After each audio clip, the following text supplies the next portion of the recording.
Thank you.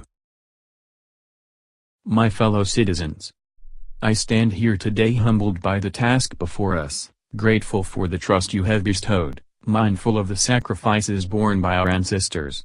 I thank President Bush for his service to our nation, as well as the generosity and cooperation he has shown throughout this transition. 44 Americans have now taken the presidential oath. 1. The words have been spoken during rising tides of prosperity and the still waters of peace. Yet, every so often the oath is taken amidst gathering clouds and raging storms. At these moments, America has carried on not simply because of the skill or vision of those in high office, but because we the people have remained faithful to the ideals of our forebearers, and true to our founding documents. So it has been. So it must be with this generation of Americans. That we are in the midst of crisis is now well understood. Our nation is at war, against a far-reaching network of violence and hatred. Our economy is badly weakened, a consequence of greed and irresponsibility on the part of some, but also our collective failure to make hard choices and prepare the nation for a new age. Homes have been lost, jobs shed, businesses shuttered. Our health care is too costly, our schools fail too many, and each day brings further evidence that the ways we use energy strengthen our adversaries and threaten our planet. These are the indicators of crisis, subject to data and statistics. Less measurable but no less profound is a sapping of confidence across our land, a nagging fear that America's decline is inevitable, and that the next generation must lower its sights. Today I say to you that the challenges we face are real. They are serious and they are many. They will not be met easily or in a short span of time. But know this, America, they will be met. On this day, we gather because we have chosen hope over fear, unity of purpose over conflict and discord. On this day, we come to proclaim an end to the petty grievances and false promises, the recriminations and worn-out dogmas, that for far too long have strangled our politics. We remain a young nation, but in the words of Scripture, the time has come to set aside childish things. The time has come to reaffirm our enduring spirit, to choose our better history, to carry forward that precious gift, that noble idea, passed on from generation to generation, the God-given promise that all are equal, all are free, and all deserve a chance to pursue their full measure of happiness. In reaffirming the greatness of our nation, we understand that greatness is never a given. It must be earned. Our journey has never been one of shortcuts or settling for less. It has not been the path for the faint-hearted, for those who prefer leisure over work, or seek only the pleasures of riches and fame. Rather, it has been the risk-takers, the doers, the makers of things, some celebrated but more often men and women obscure in their labor, who have carried us up the long, rugged path towards prosperity and freedom. For us, they packed up their few worldly possessions and traveled across oceans in search of a new life. For us, they toiled in sweatshops and settled the West, endured the lash of the whip and plowed the hard earth. For us, they fought and died, in places like Concord and Gettysburg, Normandy and Quezon. Time and again these men and women struggled and sacrificed and worked till their hands were raw so that we might live a better life. They saw America as bigger than the sum of our individual ambitions, greater than all the differences of birth or wealth or faction. This is the journey we continue today. We remain the most prosperous, powerful nation on earth. Our workers are no less productive than when this crisis began. Our minds are no less inventive, our goods and services no less needed than they were last week or last month or last year. Our capacity remains undiminished. But our time of standing pat, of protecting narrow interests and putting off unpleasant decisions, the time has surely passed. Starting today, we must pick ourselves up, dust ourselves off, and begin again the work of remaking America. For everywhere we look, there is work to be done. The state of the economy calls for action, bold and swift, and we will act, not only to create new jobs, but to lay a new foundation for growth. We will build the roads and bridges, the electric grids and digital lines that feed our commerce and bind us together. We will restore science to its rightful place, and wield technology's wonders to raise healthcare's quality and lower its cost.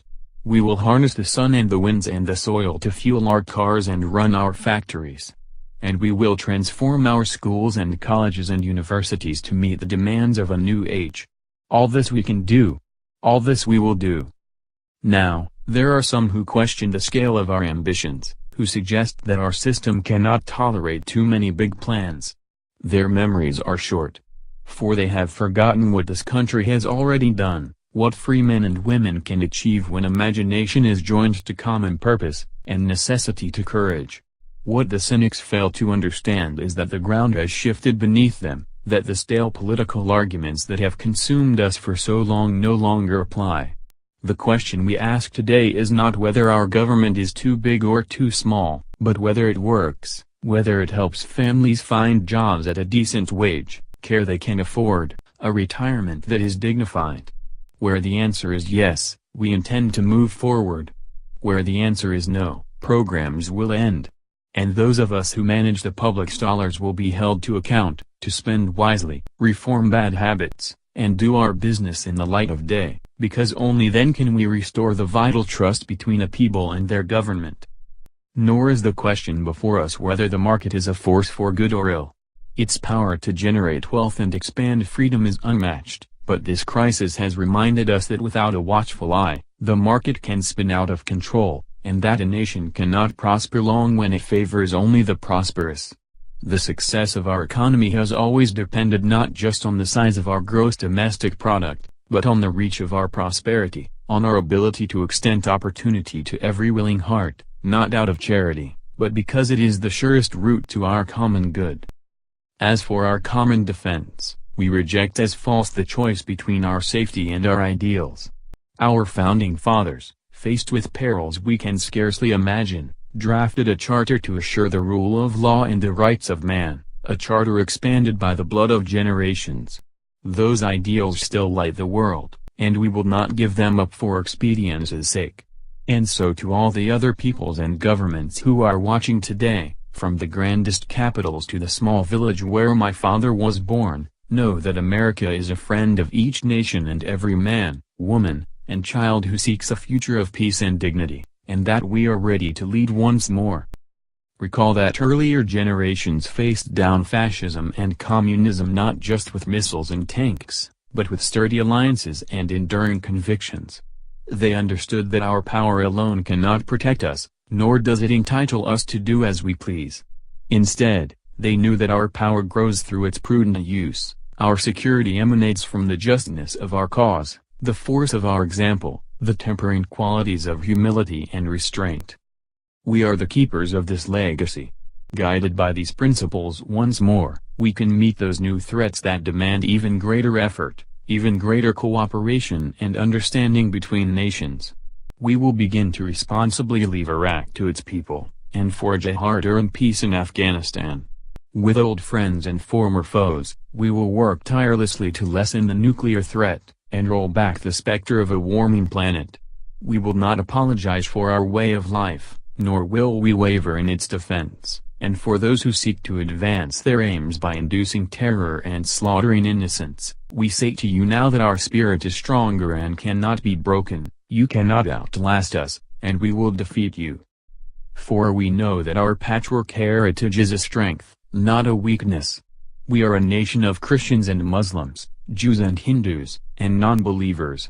We are shaped by every language and culture, drawn from every end of this earth, and because we have tasted the bitter swill of civil war and segregation, and emerged from that dark chapter stronger and more united, we cannot help but believe that the old hatreds shall someday pass, that the lines of tribe shall soon dissolve, that as the world grows smaller, our common humanity shall reveal itself, and that America must play its role in ushering in a new era of peace.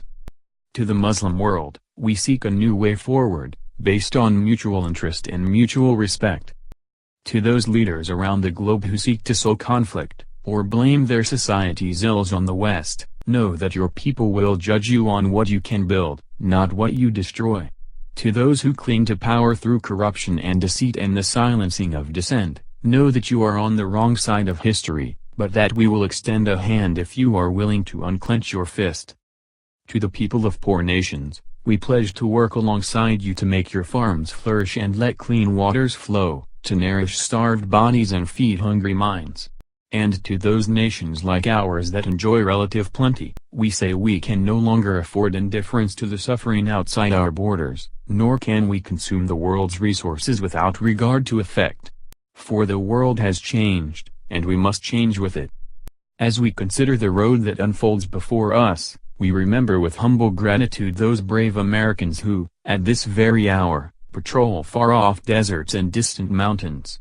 They have something to tell us, just as the fallen heroes who lie in Arlington whisper through the ages. We honor them not only because they are guardians of our liberty, but because they embody the spirit of service, a willingness to find meaning in something greater than themselves. And yet, at this moment, a moment that will define a generation, it is precisely this spirit that must inhabit us all. For as much as government can do and must do, it is ultimately the faith and determination of the American people upon which this nation relies. It is the kindness to take in a stranger when the levees break, the selflessness of workers who would rather cut their hours than see a friend lose their job which sees us through our darkest hours. It is the firefighter's courage to storm a stairway filled with smoke, but also a parent's willingness to nurture a child, that finally decides our fate. Our challenges may be new. The instruments with which we meet them may be new. But those values upon which our success depends, honesty and hard work, courage and fair play, tolerance and curiosity, loyalty and patriotism, these things are old. These things are true. They have been the quiet force of progress throughout our history. What is demanded then is a return to these truths. What is required of us now is a new era of responsibility, a recognition, on the part of every American, that we have duties to ourselves, our nation, and the world, duties that we do not grudgingly accept but rather seize gladly, firm in the knowledge that there is nothing so satisfying to the spirit, so defining of our character, than giving our all to a difficult task. This is the price and the promise of citizenship. This is the source of our confidence, the knowledge that God calls on us to shape an uncertain destiny.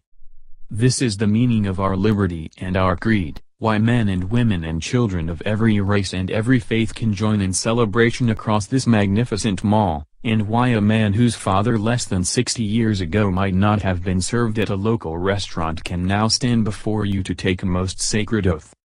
So let us mark this day with remembrance, of who we are and how far we have traveled. In the year of America's birth, in the coldest of months, a small band of patriots huddled by dying campfires on the shores of an icy river.